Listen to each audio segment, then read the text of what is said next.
सध्या समाजातील अत्यंत संवेदनाक्षम व्यक्तीबद्दल वाद चर्चा गाजत आहे. त्या व्यक्ती आहेत वैद्यकीय क्षेत्रातल्या.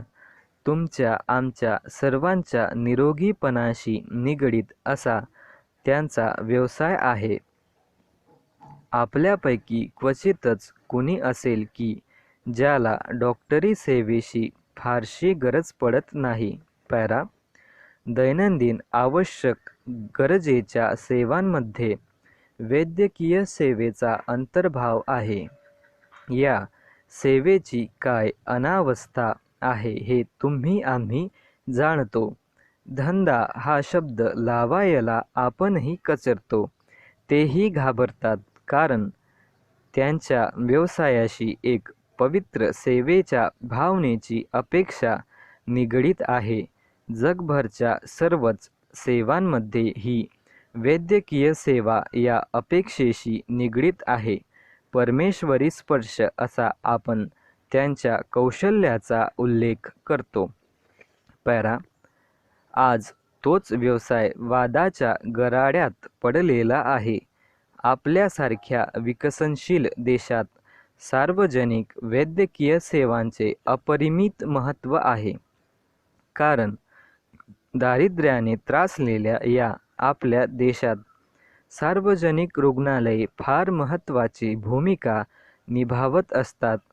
2 वेळच्या अन्नाला जिथे लोकांच्या खिशात 4 दमड्या नसतात, त्या देशात औषधासाठी पैशाची तरतूद अतिसामान्य नागरिकांच्या बजेटमध्ये कुठून असणार?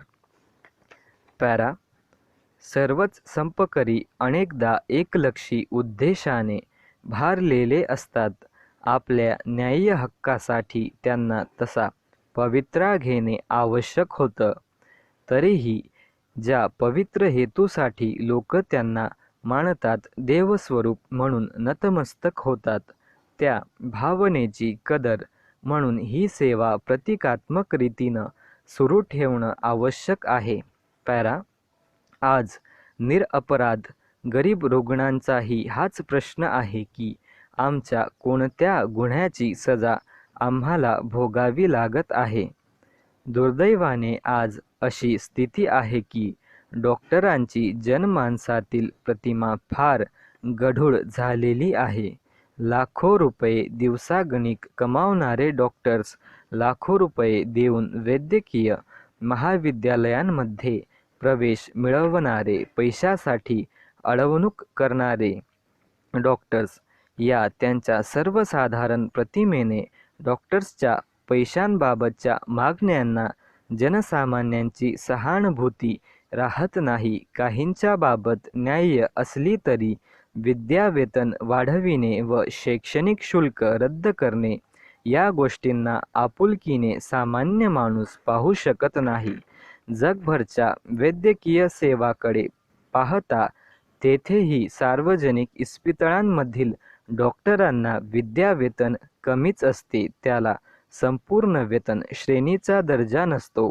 कारण काम करणारे डॉक्टर्स हे अभ्यासक्रम पूर्ण झालेले डॉक्टर्स नसतात.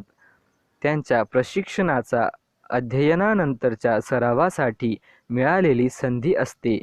ही त्यांच्या विद्यावेतनाची मागणी असते.